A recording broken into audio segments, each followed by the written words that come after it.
I felt that, it was time for me to like not care about what everybody thought and live in my truth.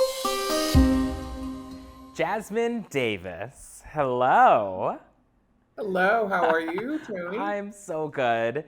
Listen, you are a Black transgender advocate and community health organizer focused on efforts in HIV prevention, healthcare, and trans advocacy in your hometown of New Orleans. Tell me about the incredible work that you're doing in New Orleans and a little bit about Crescent Care. I am the lead investigator for all of our transgender programs here at Crescent Care, and I'm also the co-principal investigator for our NIH PrEP trans-focused initiative that's coming out. And also, I'm a research associate for the National HIV Behavioral Surveillance program that we do here at Crescent Care in collaboration with the CDC in the state of Louisiana. As a Black trans woman yourself, just how personal is this work for you and in your hometown doing this work in New Orleans? Well, it's my life experience, to be honest with you. Ever since I came out, first I came out as a gay male at the age of 16 or 17, one of those. And when I became 21, um, yeah, I decided to, well, no, I felt that, it was time for me to like not care about what everybody thought and live in my truth. I was actually an introvert. I didn't talk much to people. At the age of 21, I transitioned, into Jasmine. And that's when my real self, really came out. I am the type of person that really just thrives on self affirmation and affirming others and stuff like that. And I didn't get a lot of that when before transition. Well, I want to have you take us back a little bit. What was young Jasmine like? At the age of 21, I was hungry for happiness, acceptance, and so I started out by auditioning for uh, this club called Papa Joe's Female Impersonators. This was back in 2000.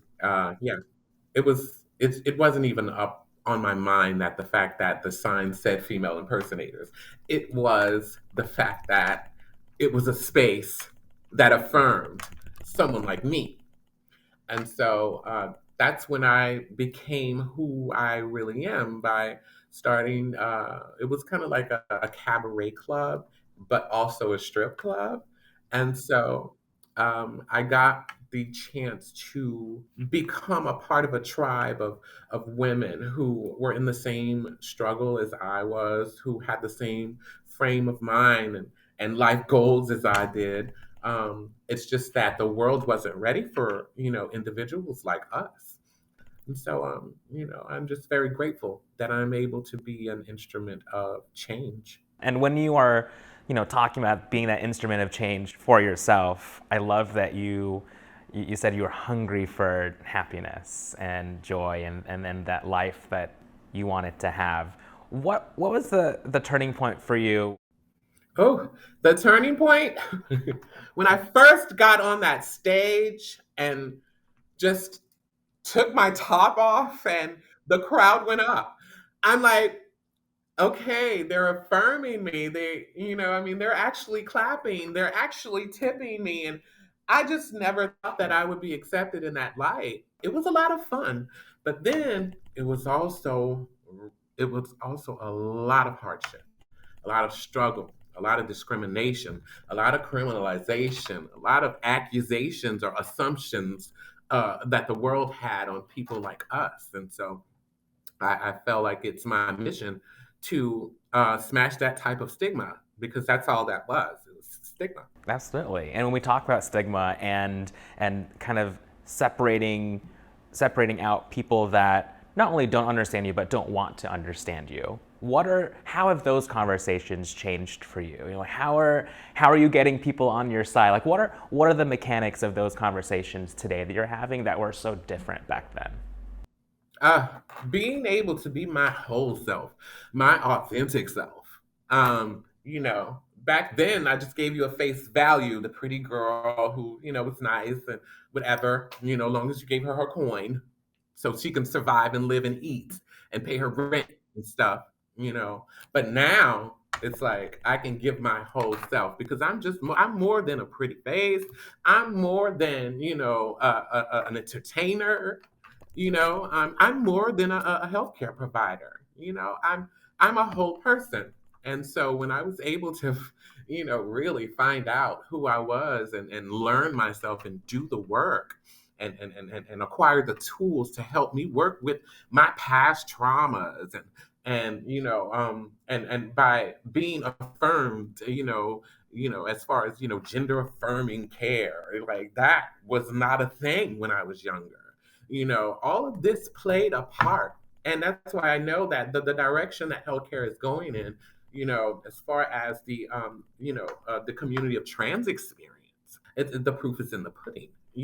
I mean, you give us a chance to really be able to show up and help not only ourselves but our community. I mean, I think we can get to zero really quick, by bringing awareness, by educating each other. The work that I'm doing, the work that we're doing here in the community is it's really about education, agitation, awareness. And to be we just want to be heard and not and respected. And I love that you just said the simple phrase, just giving us a chance. And giving people a chance doesn't have to mean a physical chance or opportunity. That really just on a most basic level means to just hear me out, listen to my story, acknowledge me, give me that chance to exist. Yes, correct. That's definitely what I was talking about. It's definitely what I meant. And thank you for hearing that because I just want a chance to be my whole self. I mean, I don't want to be looked at a certain way. I just want to be looked at as what you see is what you get. And that's not starting with the face value, that's with the inner, my practices, my practices for myself, and my beliefs, my spirituality, my talent, all of that makes me. And I feel like, uh, people like you are giving us these platforms, to just speak our truth and to, just to be heard. And I want to thank you for that. So thank you. Ah, I love you so much. I'm giving you a virtual hug right now. And that's what it's all about, is creating the spaces for each other. And that's at the least a start.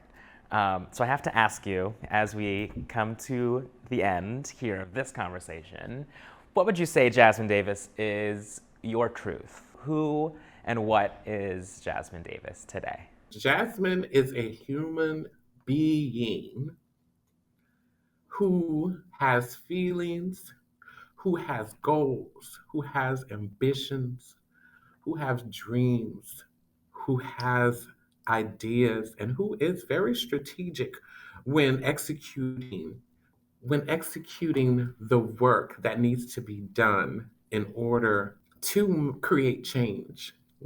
I like to change stuff up.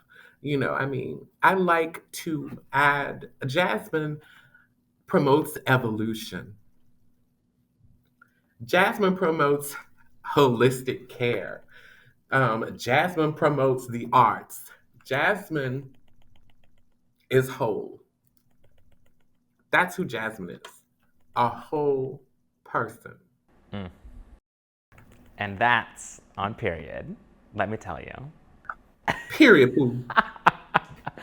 Jasmine, thank you so much. This was such an intensely amazing conversation. Thank you so much for sharing your story and for giving yourself a chance, because now you get to do that for so many other people. And I know you know that. So thank you. Thank you so much. I appreciate you, Tony.